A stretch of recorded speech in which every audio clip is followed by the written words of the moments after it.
Good afternoon, Ways and Means Committee. It is Thursday, May 9th. It is 12:30. We are here together to discuss Senate proposals of amendment to H 887 and Act relating to homestead property tax yields, non-homestead rates and policy changes to education, finance, and taxation. What I am hoping we can do this afternoon is take a breath on all of our opinions on everything related to the yield and actually just first hear what the Senate did. Thank you. Great.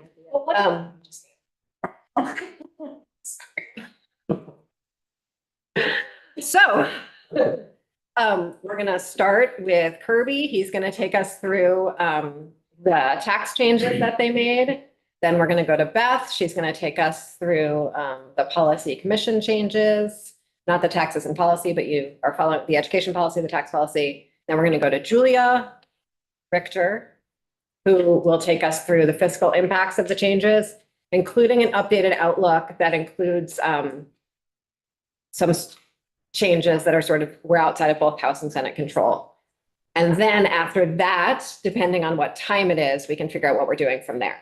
But we're really going to just start all understanding what happened because there were a lot of floor amendments, a lot of rumors worrying, and I think it's just best we're all on the same page before any of us dive into any of our various perspectives on this.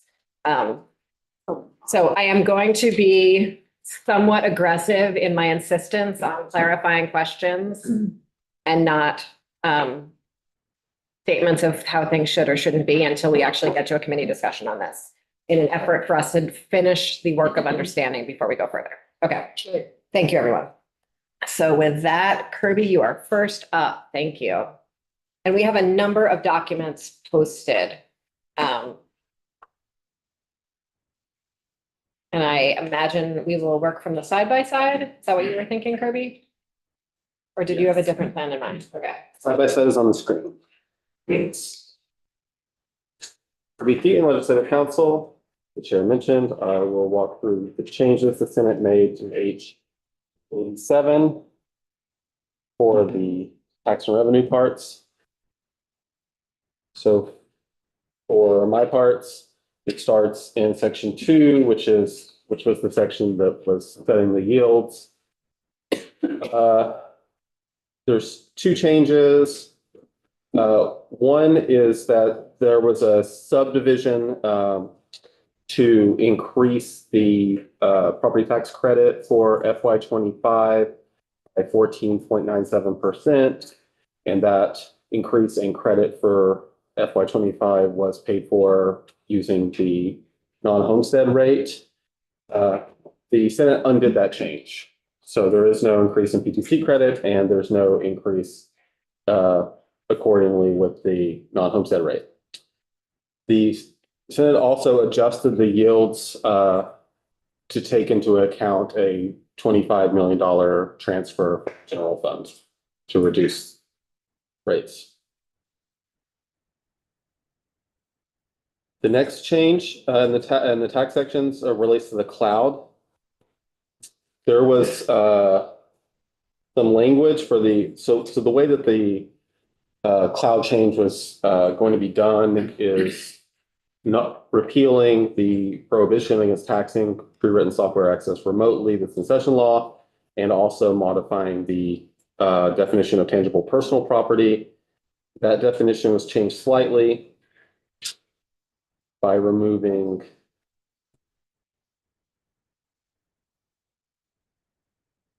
part of the sentence, this part, including remotely or hosted by a vendor or the vendor's designee or both.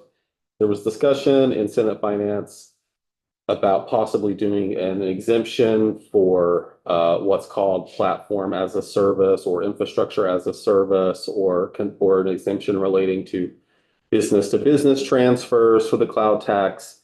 And what they landed on was to simply remove this extra language that goes a little bit beyond just stating that pre-written software access remotely is subject to tax, and then leaving it up to the Department of Taxes from here on to determine what would be considered TPP in their interpretation of the law and what would be considered a service that's not a transaction involving TPP under the law. My opinion on this is that it changes very little as far as what I would think that the department's going to end up considering taxable and non-taxable. This extra bit of language that specified remotely or hosted by a vendor, I don't think is going to add a lot to help them interpret the law. So that would be my expectation, is that what you think of as software as a service and software accessed remotely is going to be taxable the same. It's just giving the department a little less verbiage to work from and making their interpretations of what's taxable. You add a little more context related to sort of how this fits into the fact that this isn't actually, our aim was not to create a new tax, but in fact to just repeal an exemption to the sales tax.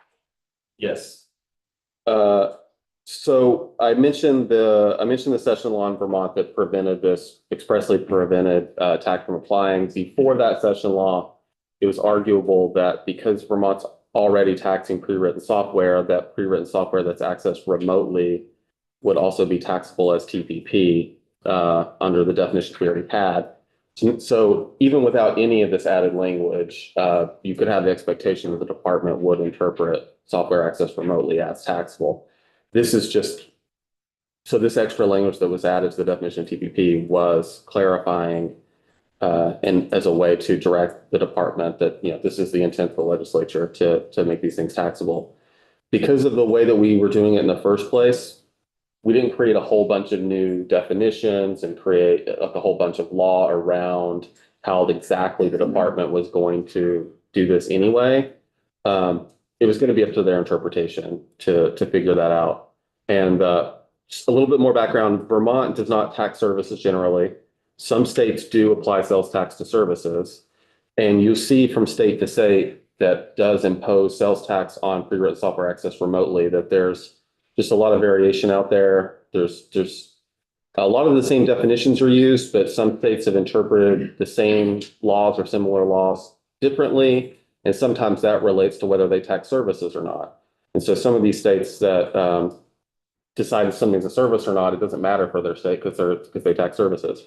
So, Vermont would be following the lead of, presumably follow the lead of other states that have interpreted similar terminology and look to that to decide what's taxable and what's not. The way this is going to roll out, I think the expectation is that companies will probably put in requests for a formal ruling, that is for the department to state to them, this is taxable or this is not taxable.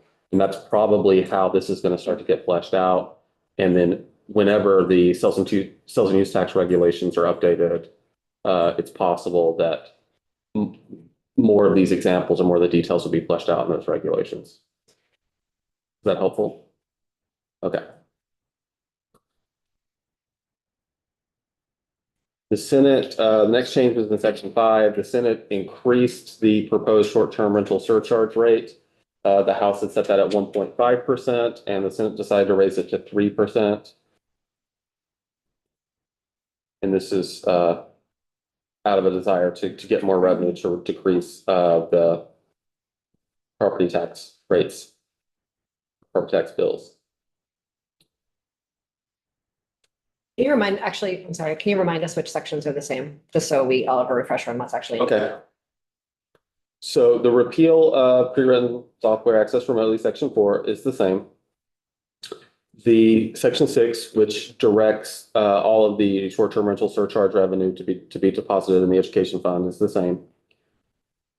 I'm going to skip Beth's sections though. Okay.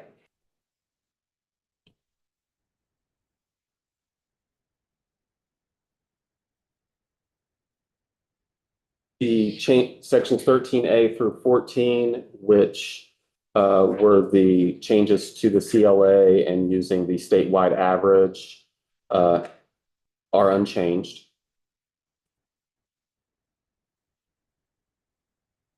The changes to the December 1 letter, which had to do with conforming changes for the CLA and also including having the department report on the range of per pupil spending between all districts is the same. The changes to Act 84 are the same. One of those changes was to conform with the statewide average, the CLA changes, and the other change in section 17 was to account for in the next 5 years when there's that reduction in tax rates for the districts that were impacted by the transition to the new pupil weighting. The accounting for mergers, withdrawals, and dissolutions of districts over that time period stayed the same. In section 18, there is a change. This is the return of the excess spending for fiscal year 26. Everything's the same except the House had set the excess spending threshold, as it's called, to 120% of the statewide average per pupil education spending. Senate changed that to 116. So they would have excess spending starting getting counted slightly lower. At a slightly lower amount of spending. Clarifying question? I think clarifying, and if it's too much, we'll come back to it. Which is, was that in order to raise a certain amount of money? Was it a policy decision? Has they come on that? I believe it was a policy decision. Great, thank you.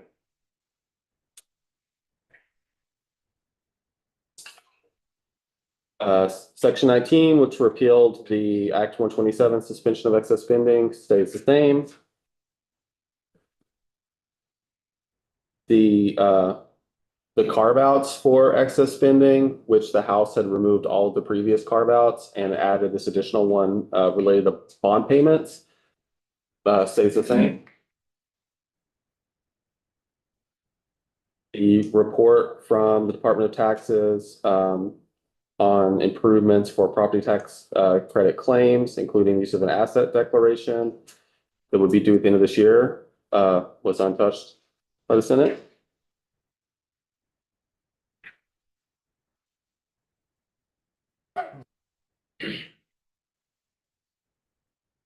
The only other change was an effective date change for the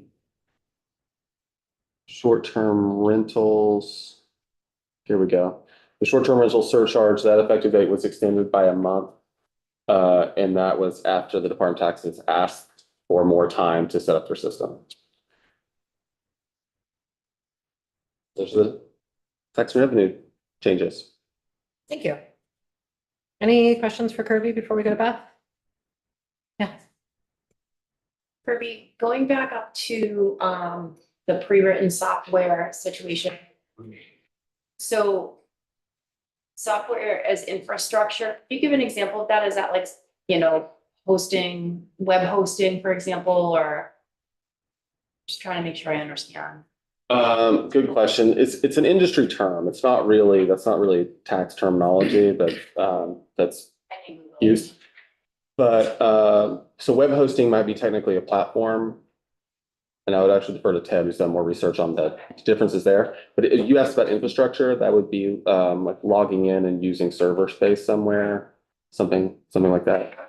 In previous testimony that we've taken, software as infrastructure, you're really sort of coming down to essentially like two corporations that control 99% of that infrastructure. And Oh, I it's see. like, as Kirby said, it's one step past the hosting. It's the hosts of the hosting. Got it. But Thank you. thank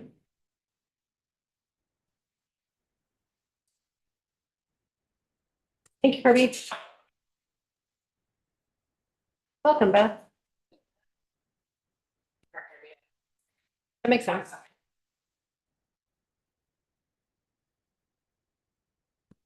Betsy James, Office of Legislative Counsel.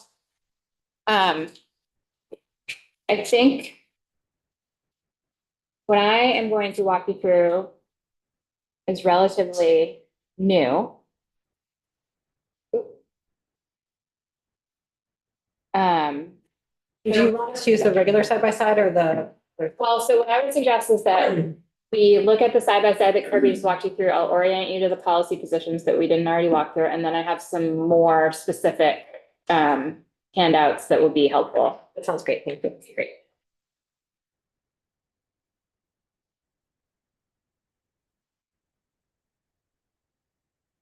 Okay, so. Section 1, I'll make it bigger. Section 1, you'll see in the House passed version was the Commission on the Future of the Public Education. And then the Senate proposal of amendment. It's a brand new study committee called the Education Finance Study Committee. And we can look at that one. And then sections 1A and 1B in the Senate proposal of amendment are language related to the funding of both the Commission on the Future of Public Education and the Education Finance Study Committee. It's the same source, the same pot of funds, the $200,000 that was appropriated to AOE in the 2023 budget for the task force on school construction. Whatever's left over from that.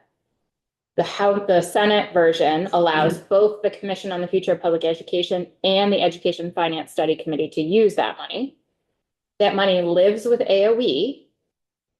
And we'll see when we walk through the Education Finance Study Committee that JFO is able to hire a consultant for the Education Finance Study Committee.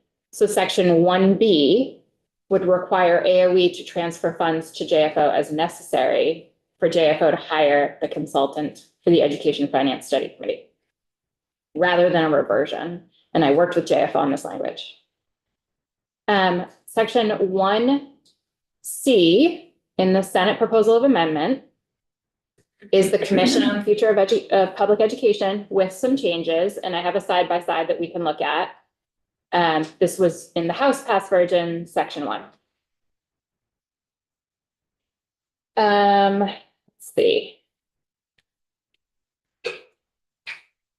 There were no changes made to the education, the district quality standards rulemaking requirement in section 7.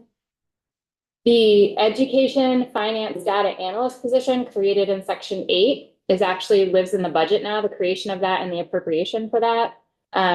The Senate proposal of amendment keeps the intent language from the House proposal of amendment with some slight word changes because it's no longer the position created in this section, but it's the same intent.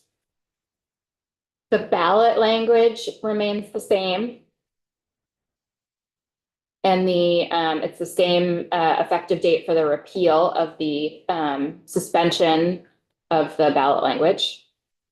The Education Fund Advisory Committee, which if you remember is the standing committee with a sunset in 2034, remains the same. And then Act 127, see. Act 127, conforming amendments updating the land name. And then the Senate proposal of amendment adds a new section 24A, which are the 11 separate transfers from the Ed Fund to the towns in the Northeast Kingdom for overpayment of ed taxes that I walked you all through. Was it this week? I remember you were reading them aloud to us. And then Yes. it became ridiculous. Yes. So the House passed this exact same language in S-167. And it is also traveling in this bill. And then Kirby already talked about the effective dates. What would you like to look at first? Why don't we look at the changes to the commission first and then the new thing after that? So this is yellow is differences, and you'll see there's not a ton, right? The only difference right here is the section number. So if I don't talk about it and there's no yellow, there's no change. I'm just gonna keep going, okay? Big change here. Starting in subdivision 4, we're in the membership. The Senate proposal takes it from 3 members of the House down to 1. 2 members of the Senate down to 1. Oh, and my spacing is all messed up. Sorry. 2 representatives, from VSBA down to 1, 2 representatives from the Principals Association down to 1, 3 superintendents down to 1 superintendent, 2 representatives from NEA down to 1, and the rest of the membership remains the same. Steering group. First change you'll notice is on all the dates in the Senate version have been pushed out a year. So they're all going to be highlighted. The Senate also added some language. You can see right here, shall work with a consultant or consultants, so that it's an option for the commission to hire more than 1 consultant. And there was some confusion over what a formal action plan is, what the work plan that their commission is required to report back to you all on were, who has a final say in what this plan is. So the Senate developed the following language. So the steering committee is providing leadership to the commission, as well as developing and proposing a work plan to formalize the process through which the commission shall seek to achieve its final recommendations. The formal work plan shall be approved by a majority of the commission members. The commission members. Yep. So the steering group comes up with the work plan, the long-term plan for how they're going to come up with their final recommendations. They present that to the full commission. The full commission adopts it. And then later on, you'll see they have to report that work plan to you all. No change in who the commission is required to consult with. The laws they are, or legislation they are required to review, and some slight changes to the duties of the commission.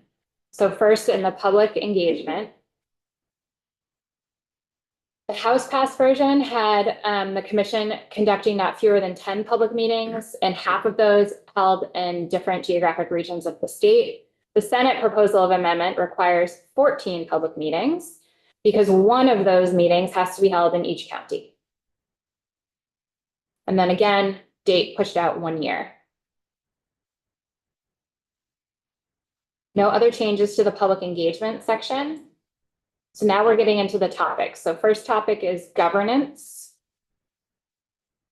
And there was no changes to the governance section.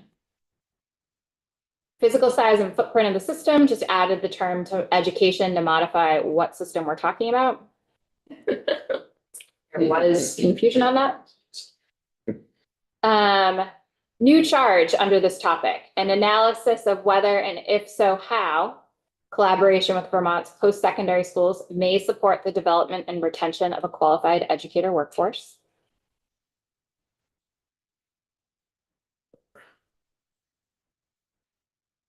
So now we're in the third topic, the role of public schools. Again, no changes to anything that's not highlighted. Adding a new charge here, whether and if so how collaboration with Vermont's post-secondary schools may support and strengthen the delivery of public education.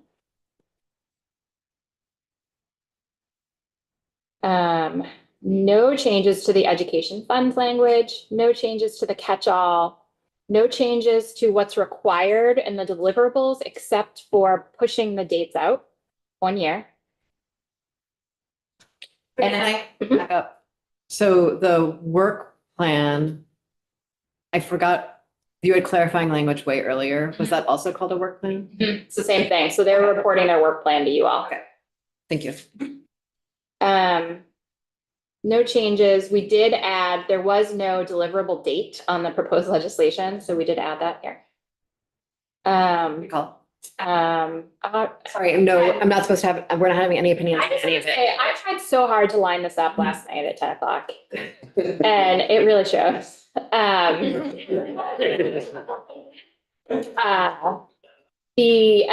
So again, just language here, 1 or more consultants or facilitators they can hire. House version just contemplated an independent consultant. And then the House passed version had school boards complying with data requests. And the Senate proposal of amendment has school districts complying, which I think does make sense with the holder of the information. Again, no changes here to the meeting section, pushing the date out 1 year. I think if and when you want to talk about this section, this section has an effective date of July 1, 2024, with the meeting, first meeting occurring on or before July 15th, 2025. And that depends on what your intent is here, on whether or not that language meets your intent. And so are you, to clarify, it sounds like there's a year between when the section is effective and when that date is about when it must happen by, On or before. on or before. So it could be even the day after it becomes effective, which is a little confusing in reading, because I think when I read it, I just sort of hit July 15th, 2025, and I think that's when the meetings will start. Okay. So you could, depending on what you want to do here, you could change this language to say shall not occur before July 15th, but must occur before a certain date, or you can just change the effective date. Thank you. And then again, pushing the, Do you have a clarifying question? Yeah, but also, could you also change who calls that? Because if you want to, if you're concerned about dates, you could change who calls.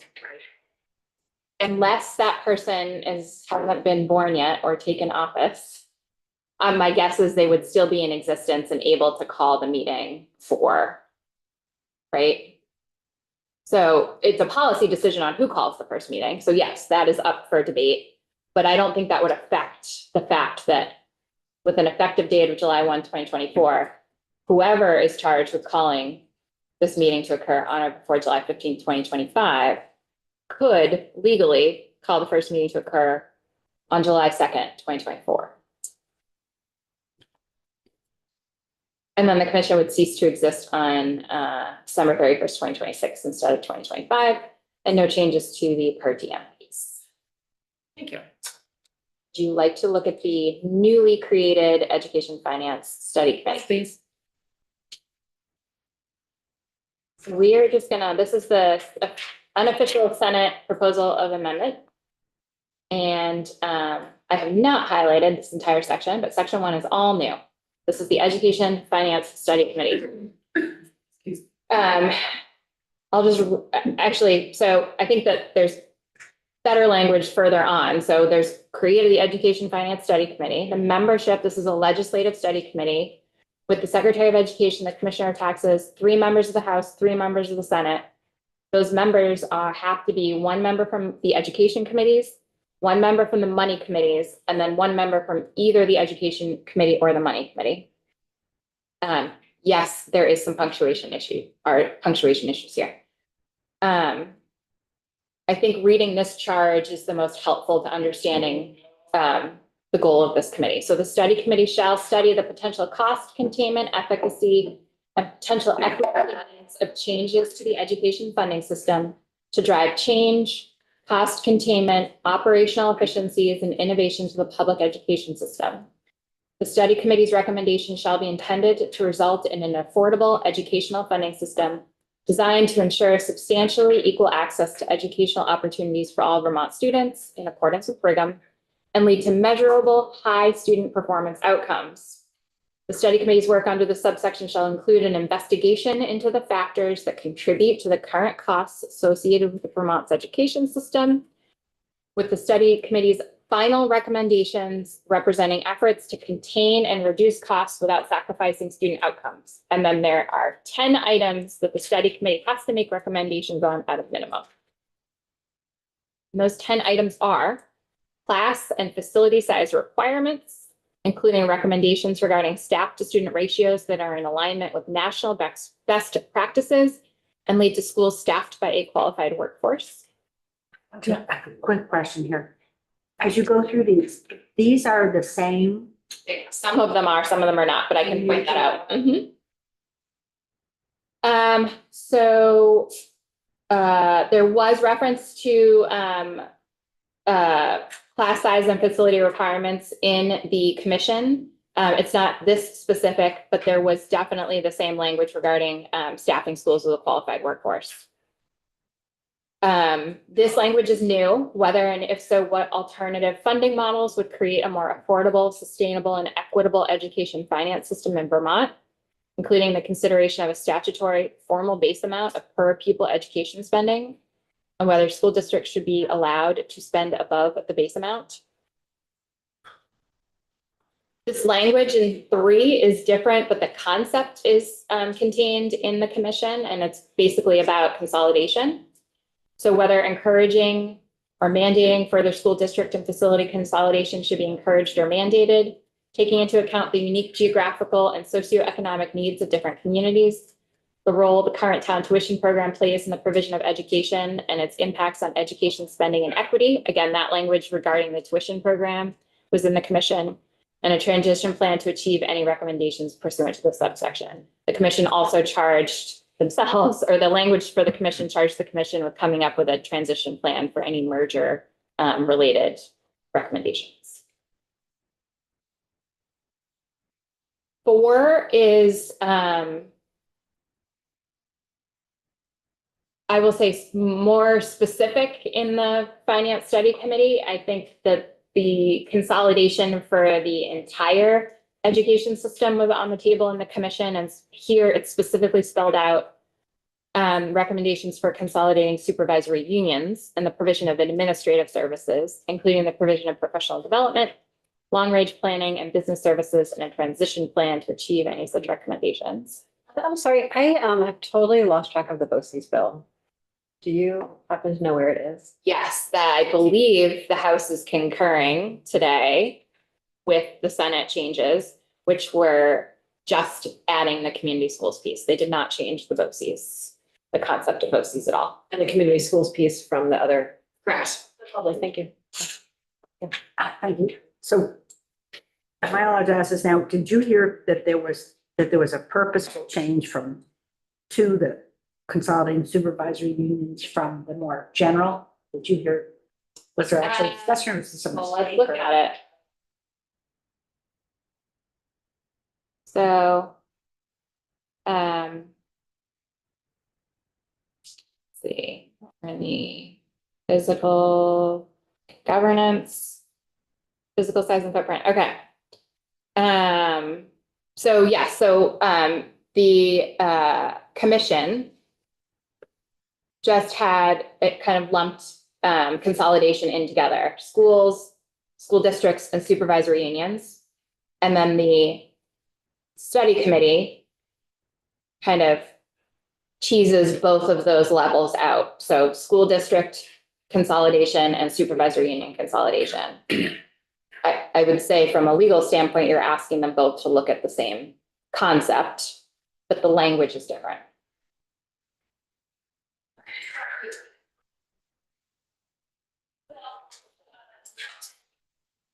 Number 5, I do not believe that this was in the commission's charge. Adjustments to the excess spending threshold. Again, we're not looking at the commission language right now, right? No, this is the finance. Finance task force. Adjustments to the excess spending threshold, including recommendations that target specific types of spending. I believe number 6 is also new to the finance committee. An implementation of education spending caps on different services, including administrative and support services and categorical aid. Is 5 in the ongoing advisory groups jurisdiction? Sorry. How many tabs do you have? Just enough. Look away.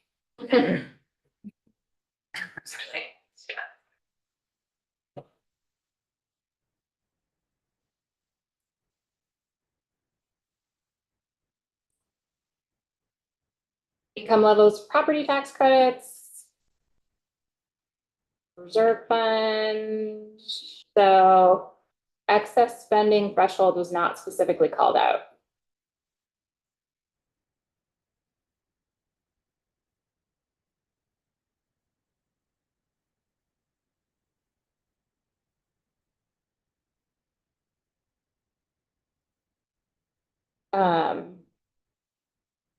This language is taken from the commission. So we're in the finance study committee's language right now. What roles, functions, or decisions should be a function of local control, and what roles, functions, or decisions should be a function of control at the state level. And then this, the rest of number 7 was added, both within the education system as a whole, as well as more specifically within the education finance system. Number 8 is new, how to strengthen the understanding and connection between school budget votes and property tax bills. Number 9 is new, adjustments to the property tax credit thresholds to better match need to the benefit. Number 8, how to strengthen the understanding and connection. Understanding. Is that strengthen the understanding between school budget votes and property tax bills? Yes. Can you say what that sentence means? I believe what it is meant to require the study committee to consider and make recommendations on is you've got a property tax bill and a budget, and no one seems to understand how those things work together. And so what changes can we make to the system, whether it is a systemic change like the formula or budget or ballot language or requiring of I'm just literally coming up with policy ideas right now, right? Study annual seminars in the community, right? All of those things would be on the table to try and help the public understand how their property tax rates are impacted by their budget votes. And then 10, a system for ongoing monitoring of the education fund and Vermont's education finance system to include consideration of a standing educate back for you all on the effective date of the Ed Fund Advisory Committee, which remains unchanged in the Senate proposal of amendment. So it's still there, but they have okay. It takes effect on July 1, 2024, but the first meeting should be called to order on or before July 1, 2025. So it's the same kind of concept we just. Collaboration. The study committee shall seek input from the School Boards Association, Principals Association, Superintendents Association, NEA, VASBO, and Visa, and then any other local, regional, or national organization with expertise in public school governance or financing, including other state or local governments. This is a legislative committee, so it will have the administrative, technical, and legal assistance of the Office of Legislative Operations, Joint Fiscal Office, and Office of Legislative Counsel. JFL may retain the services of one or more independent third parties to provide facilitation and technical assistance to the study committee. Do you have so I know I think the other two committees in here are not legislative. Correct. Committees. Do you have a sense of how many other committees passed and other pieces of legislation thus far or are about to pass that are sort of sitting in a similar policy area to impact staff capacity? The School Construction Task Force is a legislative study committee. As far as anything outside of the education world, I do not know. Thank you.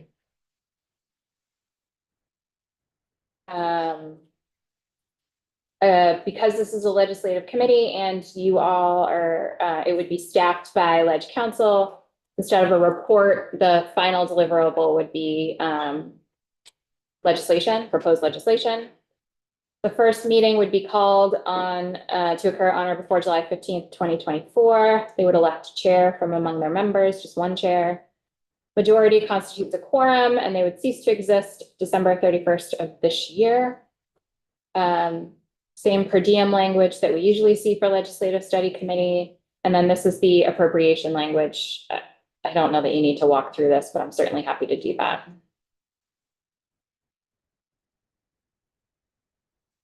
Anything you want to look back over? Any questions from anyone on this? Yeah, Carol. I'm not sure I followed this quite close enough to understand. Is there enough money in this is suggesting not more than 15 meetings and lots of support. And then we see in here an appropriation of 200,000. And then as passed by the House to be used for the Commission on the Future of Public Education, and then adding work of Education Finance Committee to that, is 200,000 enough to do two committees is my question. And I don't know who would tell me that. When you add up that there are gonna be 15 meetings here and all this other stuff. I don't think there's $200,000 left. I think it's around 150,000. Because, yeah, where was the, I didn't get that, what was And left. Julia can get into it when she's. Okay. I think it would be first come, first serve. And then, on sort of further clarifying, so July, this becomes effective in July. Yes, this section would be effective July 1, 2024. Okay, so that is, and so there are, how many months between July and December? 6.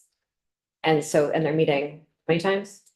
They are entitled per diem for not more than 15 meetings. So that's meeting really often. Correct, okay. Thanks. I was just trying to do my, okay, great, thank you. Anything else on this that folks want to understand before we go on to the next section? Okay. Thank you, Beth. So we have looked through all of the legislative changes to the bill, both sort of changes to our sections and new sections. Let's hear about the fiscal implications of it all from Julia. And then we're going to figure out what to do from there. And I mean, figure out what to do from there, like figure out if we need to go to the floor, or figure out if we're going to have a conversation, or figure out if we're going to take a break. Like, I don't mean solve the problem from there. I mean, like, go get a cup of coffee. Okay. Julia.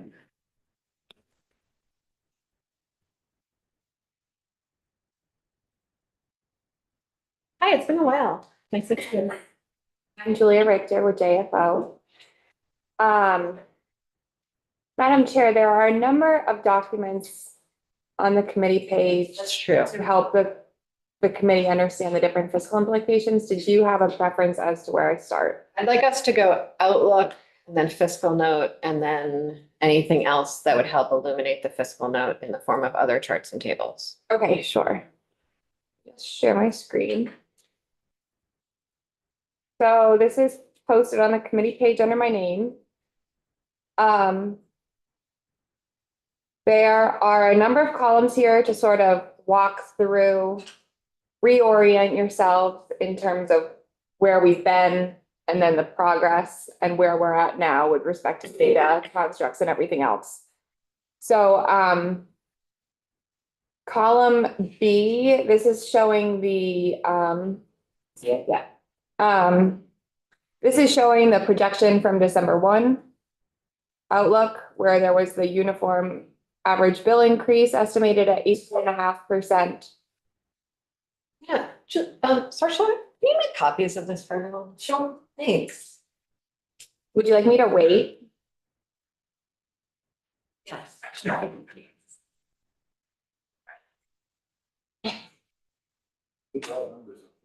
Yeah.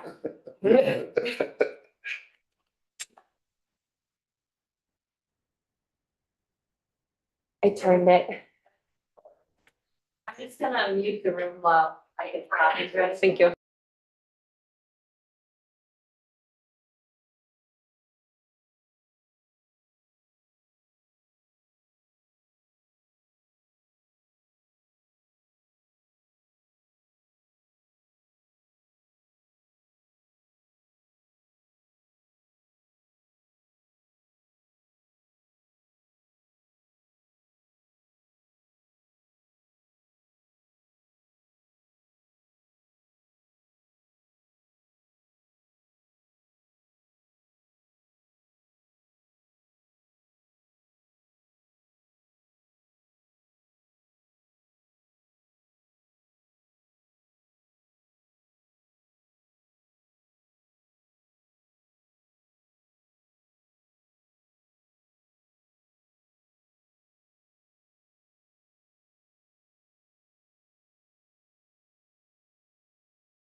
unmuted. All right, back to you, Julia. Thank you. Okay, so yeah, there's a lot of numbers here, but I think it's helpful in order to maintain the different constructs and keep in mind what's happening here.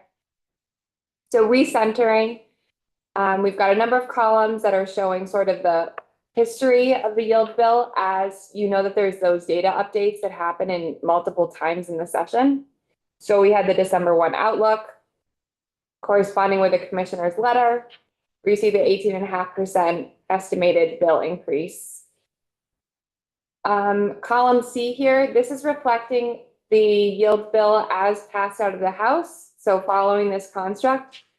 And I've included the column that Senate Finance saw, so you'll recall that the data is updated at multiple points over the course of the session. So once the yield bill was voted out of the House and then went to the Senate, there were some data updates that were made.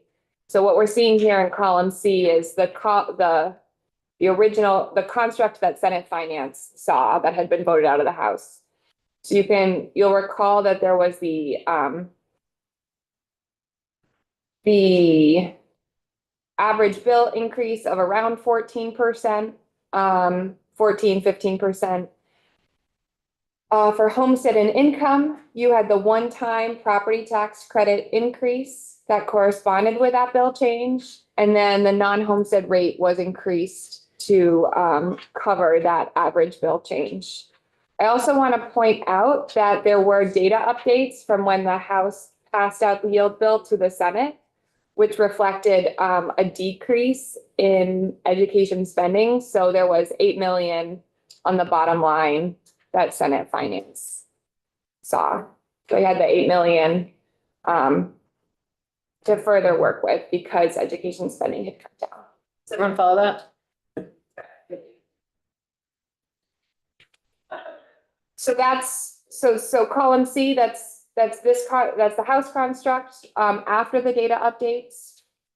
Then what we're seeing here in column D is the yield bill as passed by the Senate. So there's the uniform average bill increase of 12.5% based on the Senate construct and the data updates. So we see here the cloud tax estimate that came down to 14.7, the increase in the short-term rental surcharge of 3%. So overall, in terms of new revenues going into the ed fund, it's about the same. It's just sort of different in terms of how it's being broken out here. And then that one-time general fund transfer of 25 million that's in the budget. And just to clarify for folks who aren't following all the different moving pieces, that 25 million is in the budget conference committee report that has been sort of signed and shaken on, and so can't be changed, but it has not been voted on in either chamber, or at least last I heard, had not been voted on in either chamber. So it's in the ed fund now. We are not, basically. So, but when you say, but it hasn't been voted on, but it's an up or down vote. Yeah. Yeah, exactly. So the budget construct that's been agreed upon by the conferees has that 25 million carved out, dedicated to the education fund for the purpose of lowering property taxes. So that's what we're seeing here in line 8. So those are really the differences. We also are seeing that since you all last looked at the ed fund outlook, or at least looked at it with me, that the education payment line has come down. That's reflecting those data updates. So all of those considerations going into play, that's where the 12.5% average bill increase across all 3 classes. They didn't include the one-time property tax. I don't see the education payment line coming down, Julia. Right, so it came down from the December 1, Oh, okay. but this is showing, you hadn't seen this number because the numbers were updated. So because this came down, that's why there's the 8 million on the bottom line. Okay. Thank you. That makes sense. Okay. Let's stop with column D and then go to the fiscal note, because columns E and F were about sort of conversations we could have from there. Okay, sure. It's not like secret information, but I think it's to like keep with the flow of our conversation. It's helpful to go to the fiscal note from here. Unless folks have other questions about what's on the envelope. Okay. Yeah. Julia, the number, the education payment number, that, that's strictly based on expenses to the end fund, not on revenue that comes in, so that that number is a result of budgets that have been reworked. Exactly, right. So education payment, that's the sum of education spending across all school districts. So as budgets have been defeated and school boards have gone back and carved out pieces of education spending, that's where we're seeing that number come down. So that's a given. That's not, It's like about 23 million, so. And, it's come down about 23 million. Thanks. But then there were other things that went Right. up, which is why we just have the 8. Okay. there are also a couple other, changes. For instance, the estimate for universal school meals came down. So there were some other changes also within the, categorical aid line. And that's pretty standard going as the bill moves across bodies. We sort of do these update updates. Really gone down a lot. Okay. It's, that 25 million is set, not voted on. We can't put it up, put it down, or take it out. But would we be mandated to use it to decrease property taxes? Do we have to draw it from that general fund, or can we decide not? It's in the ed fund, whether we want it to be or not. It's in the ed fund, but we don't. Must it be used? Put down tax? Could it be put in a different line? Or could it be put in a? The only thing to do is move it to the reserve line. So it could be put in reserve. I don't think we're gonna talk about the pros and cons of doing that No, right I now. just want Okay, to know. but yes, if it can be technically, done. yes, technically it can be done. Okay. And if I may, one comment just on the mechanics in terms of recentering, like because of the structure of the education fund. You know, if that 25 million is added to another line or subtracted from another line, at the end of the day, we've got all of the revenues going into the education fund and then all of the appropriations flowing out of the education fund. So I think it's important to keep in mind it's all within the same box, so to speak. Okay. Anything else on those columns of the outlook? Okay. Fiscal notes. Right. So the fiscal note is also posted on the committee page under my name. So this is reflecting the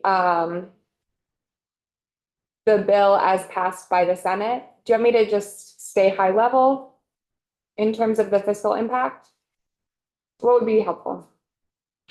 Let's try high level and see if we want to go deeper. Okay. So overall, this was the same as when the bill was voted out of your committee. JFO can't estimate the overall impact of the bill on the education fund in future fiscal years because a large part of spending decisions are made at the local level and by local voters. So we cannot predict those spending decisions. So going through the different sections, high level. So section 1 in its entirety, we've got 1B and 1C, I think, establish that Education Finance Study Committee, which is really that legislative committee plus the 2 AOE and tax representative, and then also the Commission on the Future of Public Education in Vermont. To fund the costs associated with both the committee and the commission, this bill expands the allowable uses of that appropriation made from the general fund to the Agency of Education in FY24 for the funding of the School Construction Aid Task Force, which they didn't use all of those monies. So essentially, this is just saying we're going to expand the uses for what those monies can be used for.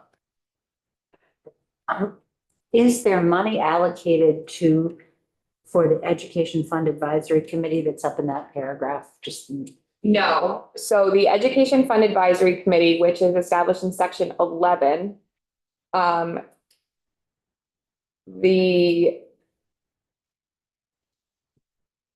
the effective date is for this coming July, and Beth spoke to this, the meeting shall occur, I think it's on or before July something of 2025.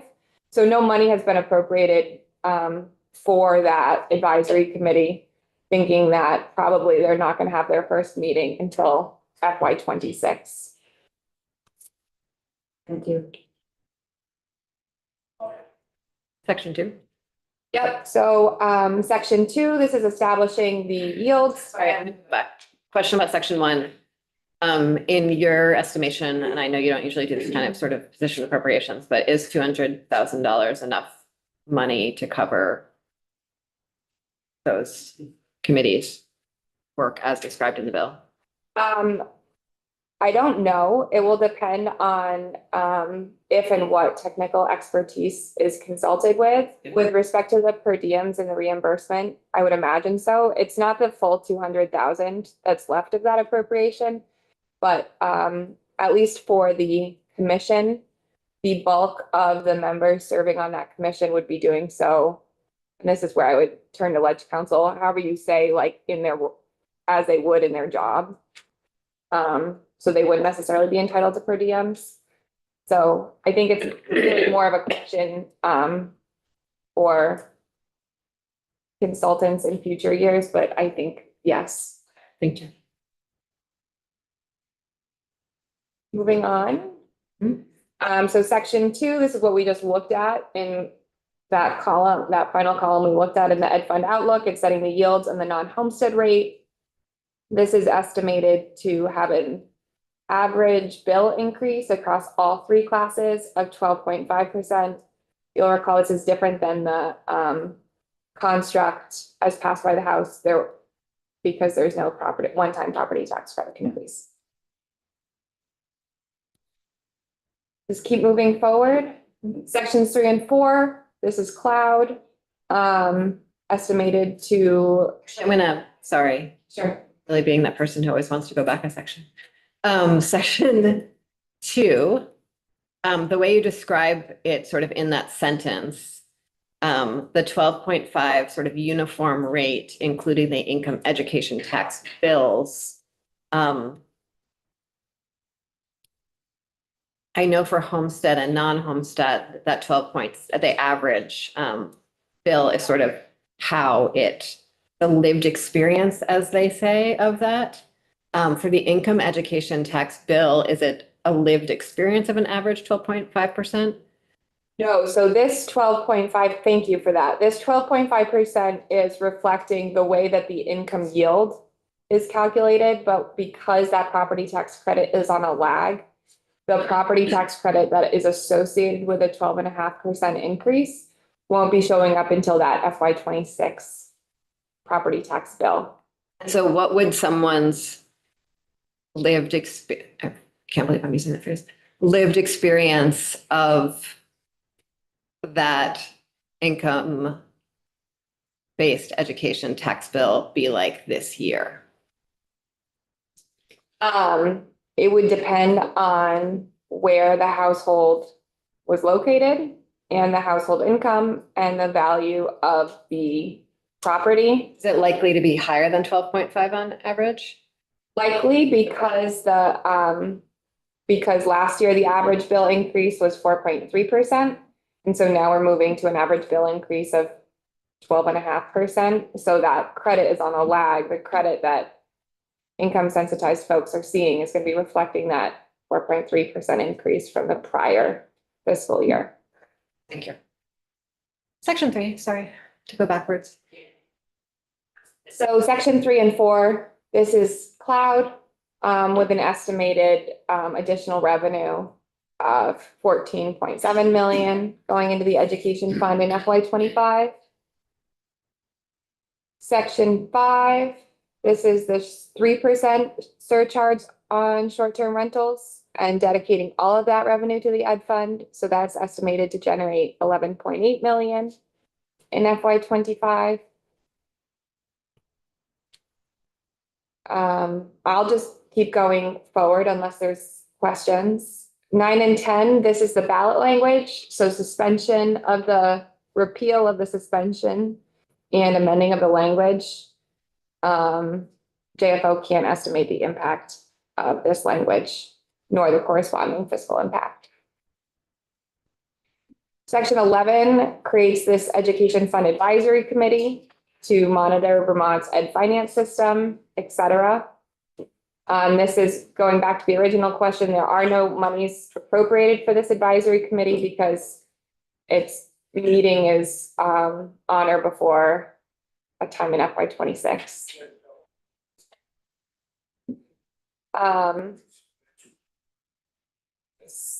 Sections 13 through 17, this is the CLA changes. Senate didn't make any changes to the CLA changes. JFO can't estimate the impact of this on voter decisions or district budgeting. Section 18, this is the excess spending thresholds. The only change that the Senate made to the House passed version is lowering the excess spending threshold from 120, which is what the House passed, to 116%. And section 24A includes that language that you all passed out. I forget the bill number. I think it's S-167. Anyways, I think it's S-167 of that overpayment of education taxes in FY 24. So this is a de minimis impact on the ed fund in FY 25 with a transfer of about $97,000 from the ed fund to towns because of that overpayment in taxes. Would people be cold if we opened the middle window? No. Okay. Representative Bodie. This is, it's coming. Can anyone simply, if we put into law that that either or both of the Education Finance Study Committee or the Committee on Finance, Future of Public Education, can in any way the funding to pay for those things be held up by anything?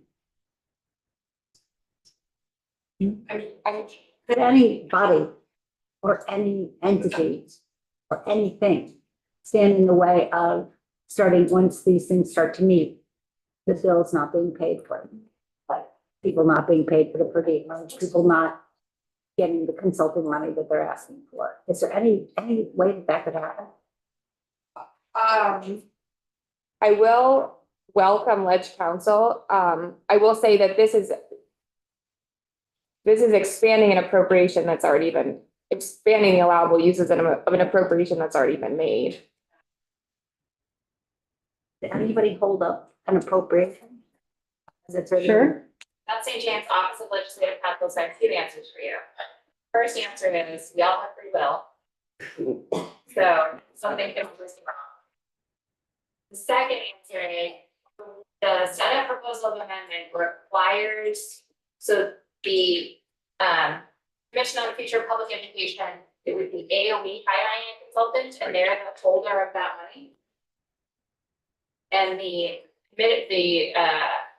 Education Finance Study Committee, it's JFO that would be contracting for a consultant and relying on cooperation from AOE to transfer money as necessary to fund that consultant. So AOE could make any decision it wanted to. I would say that the law is, the way it's drafted is shall.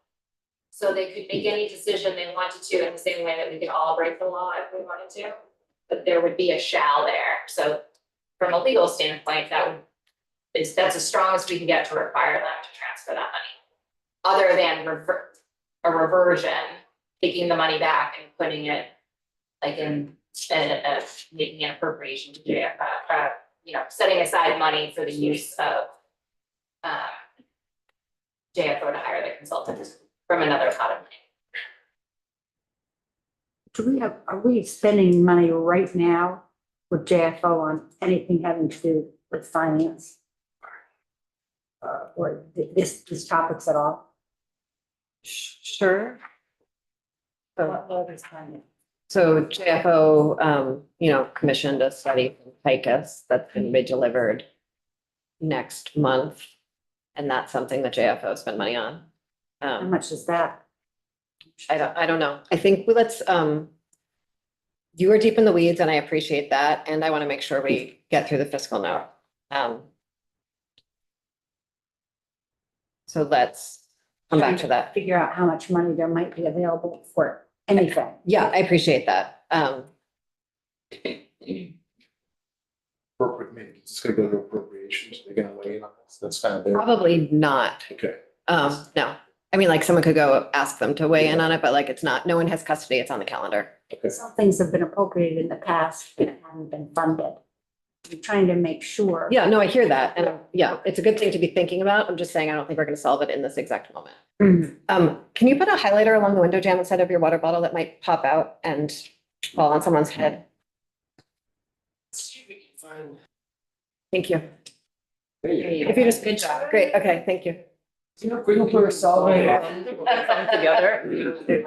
Thank you. Okay. Back to you, Julia. I think I'm done walking Okay. through the high level pieces. Great. Thank you. Do folks want to go deeper into any of the sections of the fiscal note? Okay, so next two options, before we take a break, I think it'd be helpful to do both. Beth has a graphic timeline of all the effective dates because they were a mess when the bill left us and they are a mess leaving the Senate. And I think it's really helpful to actually look at them in order rather than in the effective date section personally. So let's do that. And then if we can go a little more into some of the details of what the Senate passed, or we can take a break and then come back, pending.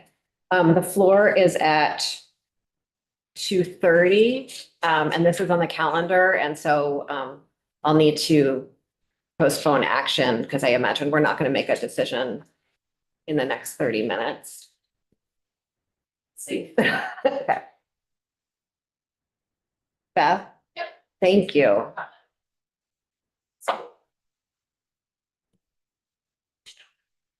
Floor. Oh, I thought you meant H2. No, the floor is at. That's good.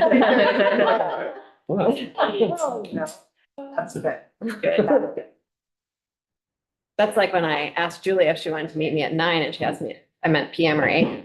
Ooh. Already said that. So, Okay. That's St. James Office of Legislative Counsel.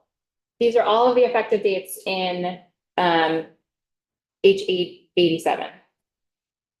So 5 sections take effect on passage. Those are section 1, the Education Finance Study Committee. So this is the Senate proposal of amendment. The property tax rates and yields, state outreach, statewide adjustments, the Act 84 applications, and the effective date section all would take effect on passage. July 1, 2024 was kind of our catch-all for everything that wasn't specifically enumerated. So it is the majority of the bill. So it's the study appropriations, the Commission on the Future of Public Education, cloud tax. Whoa, what does that star mean? Are you setting me up? Yeah. Okay, great. I know what an asterisk. If there is an asterisk, I have some italicized language over here to just note that the effective date is July 1, 2024, but the first meeting is set to occur on or before July 1st, 2025. Who makes that decision on whether it occurs in August or May of 25 and how? As it's written, whoever is tasked with calling the either committee to meet to the first meeting. So I believe it's the Secretary of Ed and the Tax Commissioner. Okay. I'm sorry, for the Commission on the Future of Public Education, I believe it's the Secretary of Education. And for the Education Finance Study Committee, which takes effect on passage, I believe that's the Tax Commissioner. The cloud tax will take effect on July 1, 2024. The Ed Fund source updates, AOE Reserve Fund rulemaking, a reposition intent. Ballot language, another asterisk there. The changes to the ballot language would take effect on July 1, 2024, but they would not be applicable to ballots for the 2025 budget. So they would not be effective for any revotes that are still happening after July 1, 2024. It would be for the fiscal year 2026 budget cycle that the ballot language would be used. The repeal of the ballot language suspension, the Ed Fund Advisory Committee, similar asterisk there. Again, July 1, 2024 effective date, but the first meeting would not occur until on or before July 1, 2025. And I believe that is the tax commissioner calling that meeting to order. The Ed Fund Advisory Committee sunset, the excess spending changes, the PTC report, the Act 127 conforming amendments, and the compensation for ed tax overpayments. All of those sections would take effect on July 1, 2025. The short-term rental impact surcharge would take effect on August 1st, 2024. And then on July 1, 2025, the CLA effect on tax rates and statewide adjustment in sections 13A through 16 would take effect, as well as the repeal of the excess spending suspension. What's the situation with two pieces of excess spending in 2024 and the other piece of excess spending in 2025? Purposely? I don't remember. I staffed this with Julia. And so you can make, so right now, the excess spending penalty is suspended. The Senate proposal of amendment would make changes to the concept of excess spending, the laws that govern excess spending that would take effect on July 1, 2024. So the words in the Green Book would change, but they wouldn't be applicable until that repeal happens on July 1, 2025. And that's the date, the excess spending suspension. It makes the most sense, I believe, to take effect then if you want the excess spending penalty to apply to the 2026 budget cycle. One more time? Sorry, where's Julia? It's right there. Am I saying, can I phone a friend? Yeah, of course. Am I saying, is there another way you can say this that might make more sense to the committee? Sure, Julia Richard Danko. So this is very similar to like the effective dates that were used with Act 127 and the new pupil weights that were coming into play. So essentially what this is doing is it's saying, as of July 1, 2024, it's changing how excess spending is calculated. But there needs to be some lead time so that school districts can understand that change to build their budget in accordance. So it's saying, here are what the changes are going to be effective so that people can reference them in statute. But we're not going to put that those changes into play for another year, which is why that suspension's pushed out one year. And so in doing that, districts can learn about what's coming on July 1st, on July 2nd, 2024, but they won't be applied until the 2026 budgets. Exactly. Great, thank you. And the 2026 budgets are developed during the latter half of 2025. Exactly. Okay, thank you. And that's it. This is all of the effective dates in H 887. I was confused about the excess spending suspension, but after staffing with Julia and then hearing it again, I think all of these effective dates make sense depending on your policy goals. Representative Canfield and Beck. Okay, I'm looking at the section 11, Ed Funded Advisory Committee. And then you got over here the sections 1 and 11, which is that first meeting to occur on or before. I thought this advisory committee was going to report in December of 24. That's section 1, which is in the top left-hand corner of this document, and that's the Education Finance Study Committee that is the legislative committee. The Ed Fund Advisory Committee is a standing committee, essentially monitoring and making recommendations on the Ed Fund. Thank you. And am I remembering my reading correctly that the section 1 Education Finance Study Committee was supposed to make recommendations on what would be useful for the advisory committee? Yes, on whether even an advisory committee is a good idea. Okay. With the thought being, Okay, and the advisory committee, I see it's effective on July 1, 2024, but isn't supposed to meet for another year. I think that's what everyone thinks, but I don't think that's what the language does. I know, okay, great. Yes. Thank you. So that's a good flag for a thing that if we want to stick to the policy in here, we would need to do a little massaging. Yes. Okay. Representative Beck. So, but on the CLA effect, 13A through 16, that will affect FY 26 tax rates, correct? Yes. Okay, so I'm sure I understand. Okay. Yes. And am I right? I'm sorry, it feels like there's like a lot of committees with very similar names, so stick with me. That the section 1 Education Finance Study Committee is also supposed to make recommendations pretty imminently about the ed funding formula. Is that still accurate? Yes. Correct. Did I miss any hands?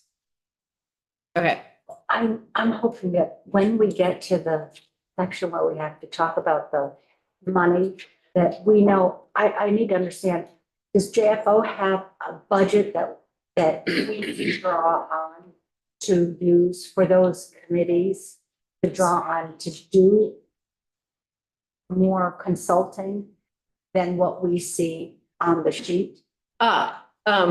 we can take more testimony on that and look into that deeper, but generally, no.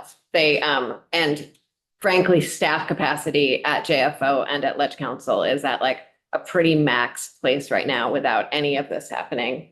And they have a little bit, JFO has a little bit of budget, but they don't have just like a big consultancy budget that's passed every year. So, we need to really, like, when we make a study, we always need to appropriate for that study.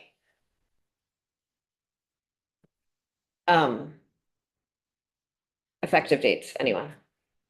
Yes. Maybe this is a Julia question, I'm not sure. It's section 19, the repeal of the excess spending suspension occurs at 25. I'm just wondering, in the process of that having been moved out in the Senate proposal of amendments, no? I think that's what was passed in the House. Okay.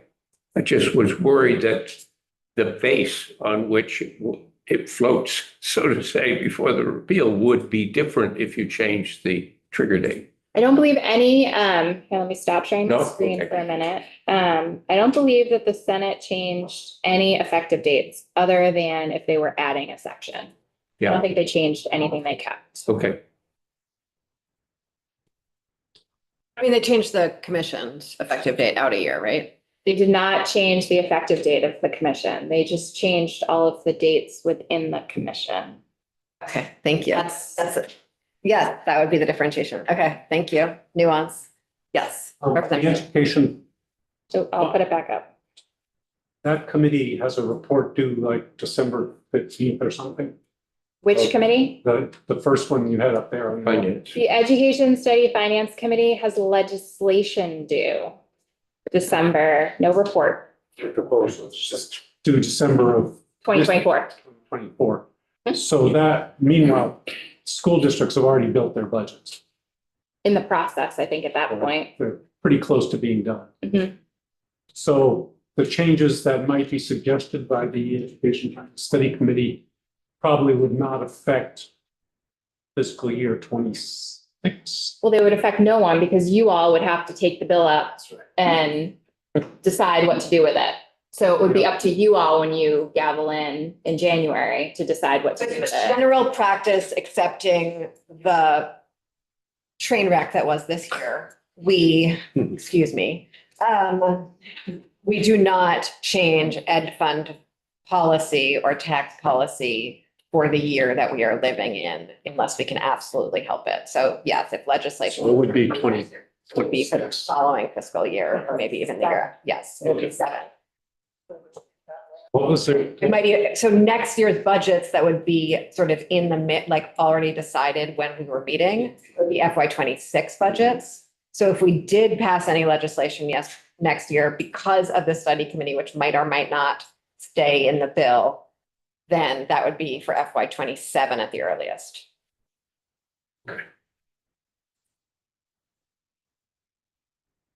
Okay, any other timeline questions? Are we living in the right timeline? Okay.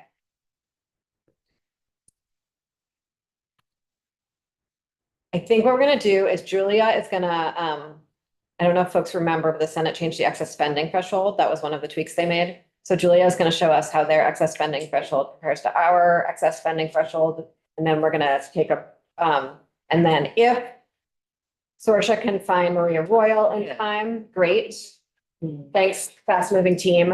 We're gonna take a quick look at, 657. does everyone notice that all of the bills that we have like in play this year are all 6.7? Okay, it's really hard. Yeah, great. So we're gonna take a quick look at another bill, then we're gonna go to the floor, and then we're gonna come back. And so I didn't hear a break in there, so if we need to take. You could take a break on the way to the floor or now, whatever meets your needs. Julia, excess spending thresholds. This is also posted on the committee, Julia Richter, JFO. This is also posted on the committee page under my name. In terms of sort of level setting, I'll make this a little bit bigger and walk through what it means, but with respect to one of the earlier questions about pushing out, about the effective dates and the excess spending threshold, I want to remind the committee that the way that the excess spending threshold is calculated in the bill is it's using the FY 25 average per pupil spending, growing it by NEEP up to that fiscal year, and then multiplying it by a percentage. The House has one percentage of 120, the Senate has a different percentage of 116.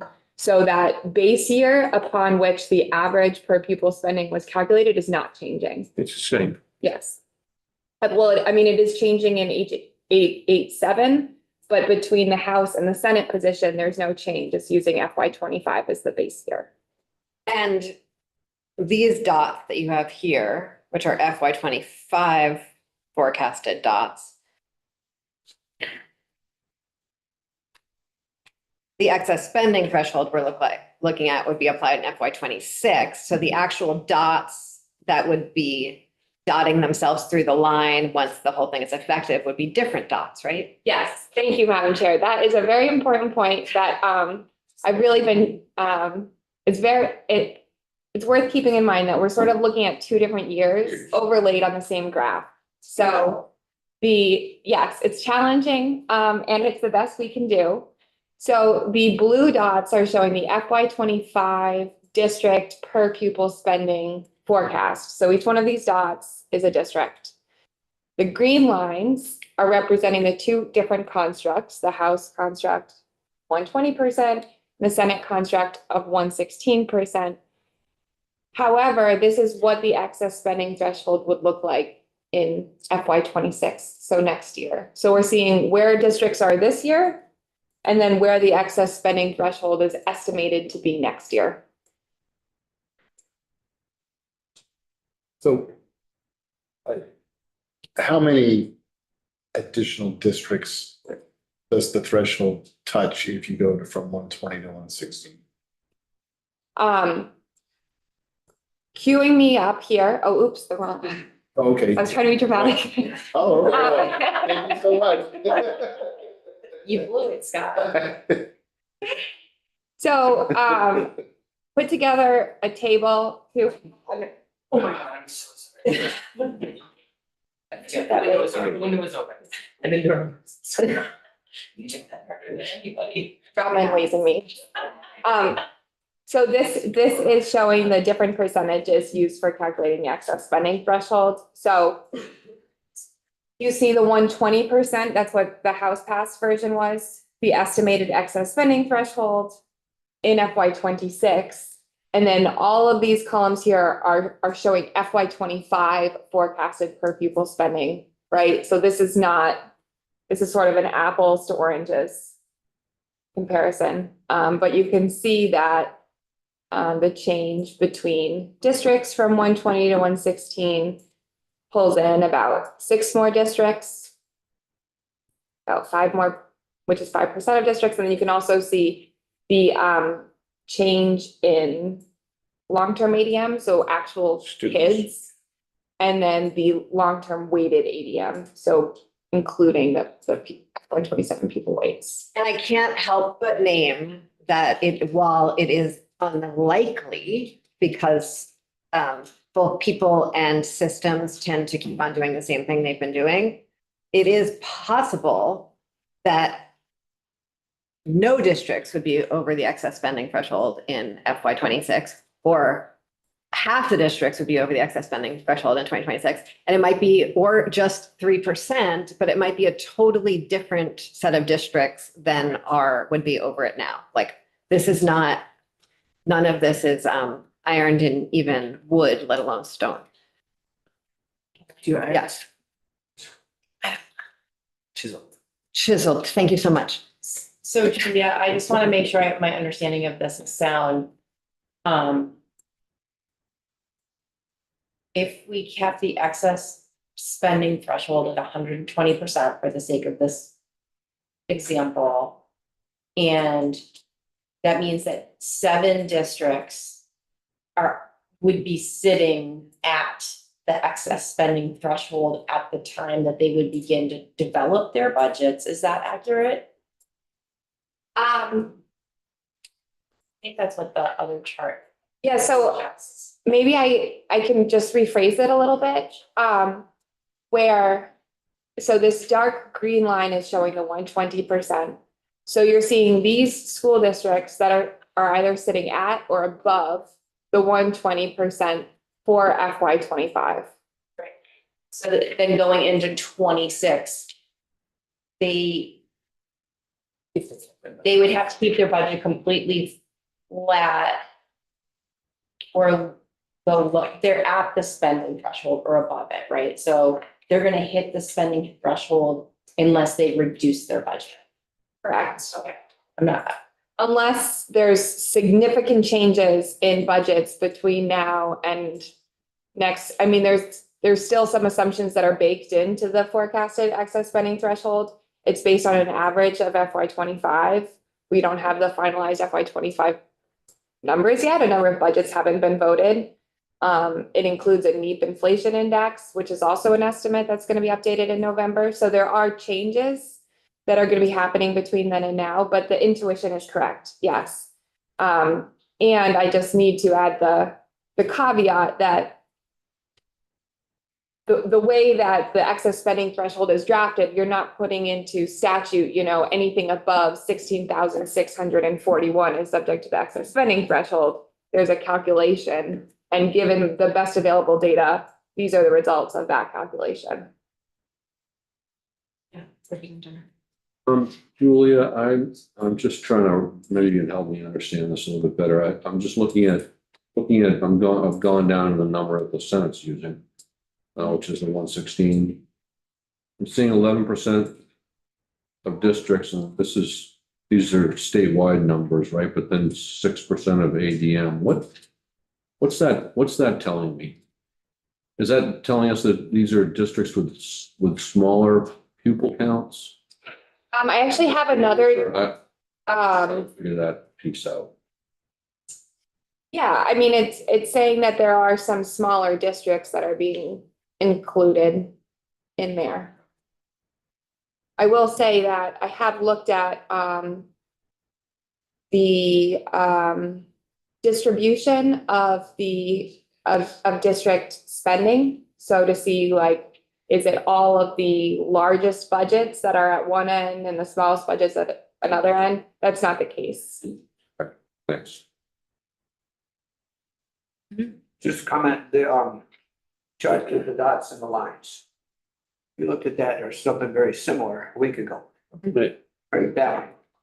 And at the time, Madam Chair, you explained that we had different years overlaid one on the other. You said that very clearly, and today I got it. Oh, cool. Well, but I feel like I said it less clearly today than I have the other 20 times, but I'm glad it worked. No, it's, if I were one of those school districts, it doesn't tell us specifics of what is gonna happen next year. But it does say we're it's like a baseball field. We're approaching the home run fence and we want to keep the ball inside. And the only way we can do that is manage our spending. Is to stay down below the line. I mean, that's the way I would explain it to my school boards. Here's some probability that we all need to look at. You know, doesn't give you exact numbers, but close enough. So you need to pay attention. If we go with that construct on the other, you know, so. For a transition period. Right. Yes, for transition. Something different, this is. Yeah. Short-term. In all of our previous conversations about this, we've talked about this as a short-term tool as the commission does their work and we move towards other, like real attention to cost drivers.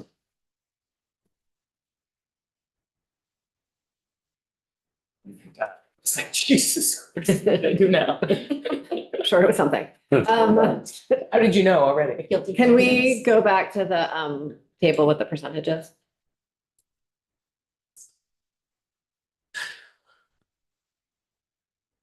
I just want to flag sort of one piece for me that came up when we were sort of using the allowable growth as an excess spending threshold, or even if we get into sort of something like something that brings in a lot more districts, is that, you know, the excess spending threshold is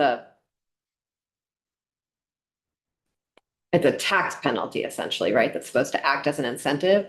If it's very possible that there are a lot of folks who might live in that community goes over the excess spending threshold, they get the tax penalty, and the folks in that community have maybe not entirely had the opportunity because of whatever happens in the rest of their lives to attend to every last detail of education finance that would have led their tax bill to get this tax penalty on it. And all they will experience it as is more taxes, right? And so I think that's something we need to be really careful about as we think about where we set these thresholds, that what might be designed as behavior change might just be experienced on the ground by a wide swath of a community as just more taxes. And they would have no idea that it was going to be excess spending threshold because we're all living our lives as best we can, right? Yeah. So does that mean that the changes are to be created, to be impacted by the board's decision? It's the board and the vote. I mean, the voters approve the decisions of the board, right? Right. Yes. Yeah. And I think I don't know what that means necessarily. I don't have a direct recommendation related to that theory I just espoused. I just think it's something important to be mindful of. Yeah. I agree with that. I'd also point out, though, that because of the way our current system is set up, even though you're double taxing them on that amount of money over, the homestead taxpayers in that district are probably still not even close to paying for the whole dollar that they're taking.